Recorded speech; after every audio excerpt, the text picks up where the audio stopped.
Macmillan Audio presents The Shadow Rising by Robert Jordan, narrated by Rosamund Pike.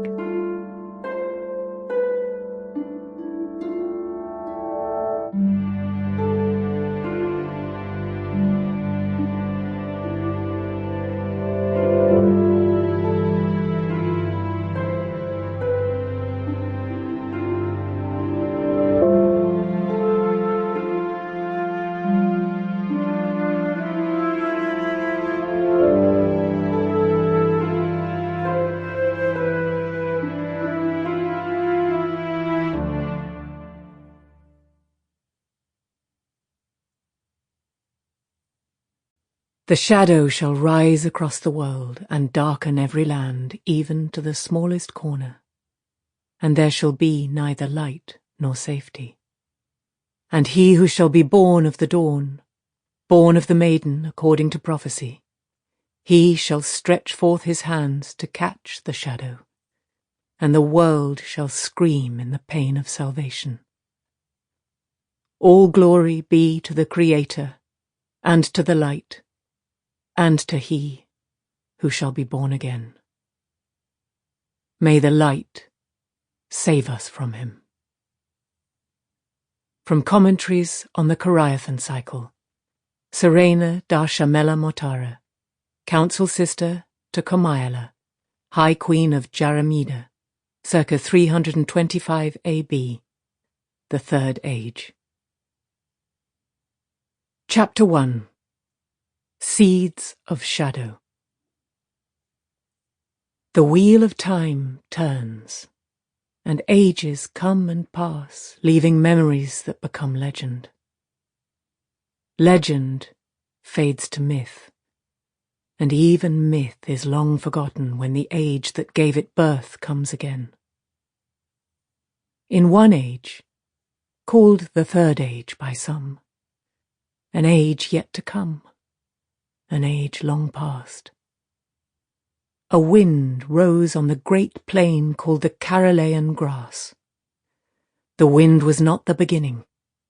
There are neither beginnings nor endings to the turning of the wheel of time.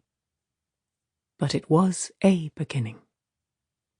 North and east the wind blew beneath early morning sun, over endless miles of rolling grass and far-scattered thickets, across the swift-flowing river Luan, past the broken-topped fang of Dragonmount, mountain of legend towering above the slow swells of the rolling plain, looming so high that clouds wreathed it less than halfway to the smoking peak. Dragonmount, where the dragon had died, and with him, some said, the age of legends, where prophecy said he would be born again, or had been. North and east, across the villages of Jualda and Darain and Alindea, where bridges like stone lacework arched out to the shining walls, the great white walls of what many called the greatest city in the world, Tarvalon, a city just touched by the reaching shadow of Dragonmount each evening. Within those walls, Ogier-made buildings well over 2,000 years old seemed to grow out of the ground rather than having been built, or to be the work of wind and water rather than that of even the fabled hands of Ogier stonemasons. Some suggested birds taking flight, or huge shells from distant seas.